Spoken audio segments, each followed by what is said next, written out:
తెలంగాణ, కర్ణాటకలతో పోల్చుకుంటే మన దగ్గర బస్సుల్లో మహిళలకు ఇచ్చినటువంటి వసతి తక్కువ. అక్కడ అన్ని బస్సుల్లో కేవలం ఆ లగ్జరీ బస్సులు, స్లీపర్ బస్సులు తప్ప మిగతా వాటన్నిటికీ ఇచ్చారు. ఇక్కడ ఆంధ్రాలో పల్లె వెలుగు బస్సులకి, ఆ పైన ఎక్స్‌ప్రెస్ బస్సులకి మాత్రం మహిళలకు ఉచితం ఇచ్చారు. నిన్న బెజవాడ, గుంటూరు ఇటు ఏరియాల్లో చూసినప్పుడు ఈ సిటీ బస్సులు వీటిట్లో కూడా ఏం జనం ఎగబడిపోయి ఫ్రీగా ఉంది కదా అని ఏమి ఎక్కేయట్లేదు. అట్లాగే పల్లె వెలుగు బస్సుల్లో కూడా ఎగబడి ఏమి ఎక్కేయట్లేదు. మామూలుగా ఉండే పల్లె వెలుగు బస్సులు పల్లెల నుండి వచ్చేటప్పుడు నిండుగా ఉంటుంటే అదే ఉంటుంది. ఆ మహిళలు టికెట్ లేకుండా ప్రయాణిస్తున్నారు, అంతవరకు ఓకే. కానీ ఫ్రీగా ఉంది కదా అని చెప్పి ఎగబడి వెళ్తున్నటువంటిది ఏం కనిపించట్లేదు.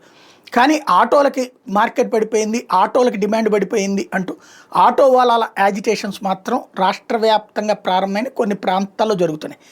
ఆటో వాళ్ళాలు చెప్పాలా, బస్సులు ఎక్కేవాళ్ళు చెప్పాలి. అంటే ఇప్పుడు సర్వీస్ ఆటోలకి డిమాండ్ తగ్గిందా, ఒరిజినల్ ఆటోలకి డిమాండ్ తగ్గిందా, ఆటోలకి నిజంగా బస్సులకి ఎగబడిపోయి ఆటోలు వదిలేస్తున్నారా, ఇది తేలాల్సి ఉంది.